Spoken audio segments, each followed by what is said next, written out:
The following is a world-class Bullshitters exclusive. Excellent! We're a few days removed from the major announcement of a whole bunch of Star Wars shows that may or may not get made. And while some are happy with this news, some are angry with this news, and others just don't care, I'm confused. So looking at this incredible lineup, I get excited to try and figure out which one of these shows ain't happening. But that learned instinct wears off quickly because I looked through the list and I see the Obi-Wan show and I instantly relax. Like no one's favorite video game mascot Bubsy, I ask the eternal question, what could possibly go wrong? We got Ewan McGregor, the Mandalorian has been good, they're bringing back Hayden Christensen, yeah, that last part's real, but let's just keep moving on. Like most of you, I know the prequel's shortcomings. I don't need to remind you, and I don't need to remind you of Hayden Christensen's acting. So, where is the problem? Well, it's not the acting, or the casting, or the fear of any wokeness. It's that this show will fragment the Star Wars universe by breaking the lore and rendering a third of the original trilogy irrelevant. Let's take a look. Rumor, Hayden Christensen will film scenes without Darth Vader's helmet in Obi-Wan Kenobi series. A new rumor claims that Hayden Christensen will be seen in the upcoming Obi-Wan Kenobi series without Darth Vader's helmet on. Yeah, we're gonna stop right there because rumors are bullshit.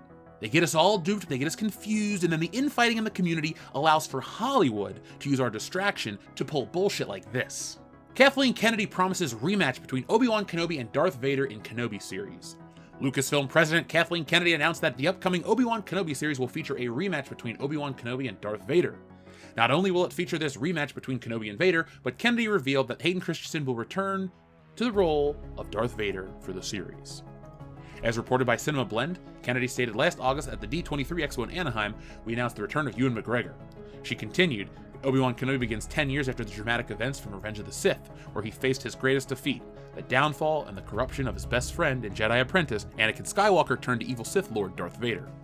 Kennedy concluded, our fans will be thrilled that Hayden Christensen will be returning in the role of Darth Vader. This will be the rematch of the century. The official Star Wars Twitter account also made the announcement saying Hayden Christensen is returning as Darth Vader. Series showrunner Deborah Chow would tell Games Radar why they need Vader in the series. We couldn't tell the story of Obi-Wan Kenobi without Darth Vader. Chow added, we will definitely see Obi-Wan Kenobi and Darth Vader get into it again.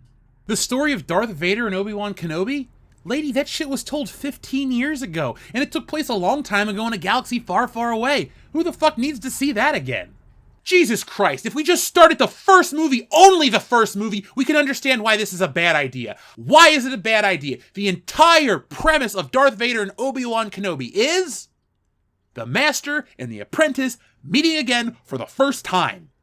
This 10-year bullshit, oh, I've been waiting for you, Obi-Wan. We meet again at last, after 9 years, which is 10 years after the greatest defeat you ever gave me. Do these people not understand the dramatic nature of anything? The quality of anything? Well, that last point is kind of redundant to ask at this time. But seriously, they want to rematch Darth Vader versus Obi-Wan Kenobi. Does continuity not mean anything to these people? Shit, does the original Star Wars film not mean anything to these people? Or is it useless because they remade it in 2015 and called it The Force Awakens? Like most of you, the idea of Obi-Wan Kenobi having his own series is exciting. You wonder, what could they do with the show? Well, we know that Obi-Wan Kenobi has to go to Tatooine to protect Luke Skywalker. So they can't really allow Obi-Wan Kenobi to just go off on all these interplanetary adventures because his whole mission, his whole promise to Yoda was that he will see that the boy is raised properly, and then when the time is right, he will train him to be a Jedi. And Obi-Wan Kenobi follows up with that. The whole, I'm just going to run off and do shit and run away from this person and do that. We already have Obi-Wan Kenobi in the desert fighting Darth Maul. That's enough right there. The Obi-Wan Kenobi hiding in the desert wasn't meant to be this fertile playground to adapt all these different TV shows. The dude lives in a hut and waits for Luke Skywalker to grow up and protect him. Awesome. Well, if we work in that framework, which we should because, I don't know, these properties exist and we're supposed to follow the stories because the fans like the stories. So the fans want those stories respected, but they also want more stories. And Disney does not know how to provide more without taking beyond what's acceptable. If we're able to have these new streaming shows come out that give you these flashy lightsaber moments, and, well, continuity doesn't matter, what is stopping anyone from doing anything? Think about it, hero. Let's say we make a comic about Han Solo, and the entire premise of the comic is Greedo chasing down Han Solo and telling him that if he ever runs into him again, he better have his money because he's not going to go to job empty-handed. And then we watch the cantina scene, and then we watch the docking bay scene, and we're told the same thing 3 times over. That's redundant. Yes, it's redundant that Darth Vader and Obi-Wan Kenobi are going to have another lightsaber duel, but it's also continuity breaking because of everything that came before it. And I think that's where Star Wars has kind of lost its way. It doesn't worry about what came before it.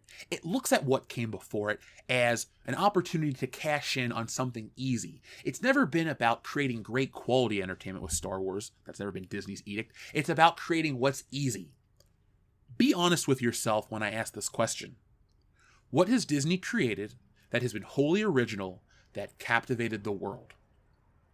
From Star Wars, not ever. Because even if we want to take it back further, I could argue, well, Walt Disney built his empire on fairy tales. Snow White and the Seven Dwarfs, Pinocchio, all these other iconic films that people love from the Disney vault, not really original Disney ideas. So I guess you could argue that it's completely on brand to just remake shit and say it's your own. This is what they did with Star Wars. And I'm tired of the original Star Wars being treated as expendable because the only expense here was the amount of money Disney put into Star Wars. Solely on those originals. I get it. You like the prequels, you like Ahsoka Tano, you like all these things. Guess what? I like most of them too, but I also like reality. And the reality of the situation is Disney dropped those billions of dollars because of the characters that George Lucas created way back in the 70s and 80s. That is the real Star Wars meat. Everything that comes after it, well, that's just filler. And call me crazy, but I kind of expect that story to respect the story as it goes on. So if I'm watching Star Wars and I go, ooh, here comes the best part of the movie, when Vader waits for Obi-Wan Kenobi, lightsaber already ignited, Obi-Wan knows it's time, they have their speech, and they have their battle. This feels like a bigger moment because we have spent the entire film hearing about how Darth Vader was this pupil, this ally, this Jedi. From the minute we meet Obi-Wan Kenobi in the desert and we go back to his hut, we hear about Darth Vader. Back then, the story was, well, an evil Jedi murdered your father. But we also hear Darth Vader talk about his old master. We hear the talks of the religious nature of the Force. Crazy old wizardry. All kinds of these things. They build this up. Then when the Millennium Falcon actually gets to the Death Star, Darth Vader's awesome line, I sense something. The presence I've not felt since...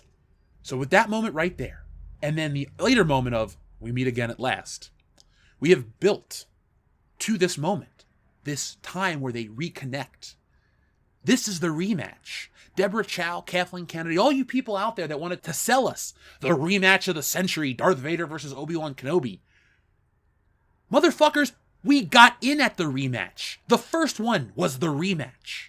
That's what we know. We've already seen that rematch. You're taking a show to tell us the same stories again. This is The Force Awakens, The Last Jedi, and The Rise of Skywalker, ripping off A New Hope, The Empire Strikes Back, and Return of the Jedi.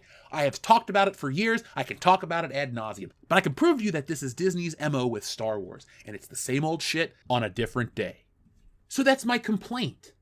Why do they keep telling us the same stories? Why do they keep doing continuity-breaking things? I don't think more Star Wars is inherently bad, and I don't think the idea of an Obi-Wan Kenobi series is inherently bad. But what you do with it is hugely important, because the entire crux of Star Wars lives and dies by that first movie. You may not like it, you might find it boring, you might be retarded, but time has proven that it is the most important Star Wars film. And that's why I think it should be called Star Wars Prime. You should never deviate from that. No matter what you do, no matter where you go, never step on a scorpion. And if you know Spider-Man, you understood that reference. But what I'm trying to actually say is never contradict that thing. You might find wiggle room here and there, and that's a little more acceptable, but still questionable.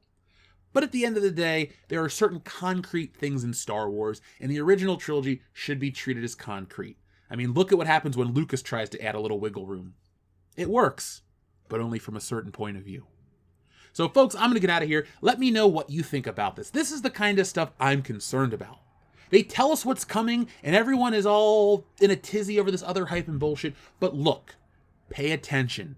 This is what's happening. This isn't the way, this is the truth. This is what they do, and everyone else is out there not paying attention. But this comes directly from Kathleen Kennedy, and it goes to prove exactly what we've been saying for years. That chick is the worst.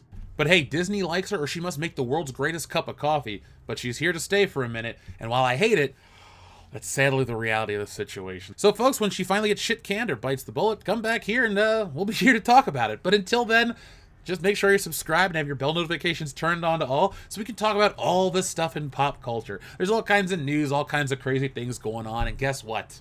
It's all fun to talk about, all fun to lampoon, all fun to rip apart. So if you enjoy this kind of content, make sure you guys are subscribed, make sure you have your bell notification turned on to all, and once you watch this video, if you want more, well, we've been around for quite a while. This is year 5 for us, and we should be around 1,000 videos, so what I'm trying to say is there's a lot of WCBS content, and if you're a super fan like Adam Shawhan and you've gone through everything, well, Patreon. That's the best way to get more WCBS content. We uploaded our hour show this morning, the Sunday Hangover, where we talked about all sorts of things, including science, hocus pocus, and Kendo almost getting electrocuted, and a whole lot more. So join us. We'll have the link in the description below. $1 a month helps. $5 is only 17 cents a day, and you get all kinds of access. And while you're down in the description checking out the link for Patreon, make sure you guys click the link about the comic book. A lot of people have been asking, lots of people have been asking for a long time, when is it coming back? Well, guess what? Stealing Solo is coming back. You'll have a second chance opportunity to get the comic book. This time, it's a cover by Anna, that Star Wars girl, which we have still yet to reveal. It's a wonderful painting. I drew it, she painted it, and it features all of your favorite Fandom Menace creators. But there's also a Day 1 exclusive, which I'll share right here on the screen. It's the original High Council. So yes, as you can see here, the High Council rides again, and nowhere in this issue is Cecil. So if you want this, and you know you do, make sure you guys are signed up for the Stealing Solo Second Chance email list, because everybody deserves a second chance. I definitely want to get this book. So folks, I'll be back next time with more, but in the meantime, be smart, be safe, be cool, but always be excellent to each other.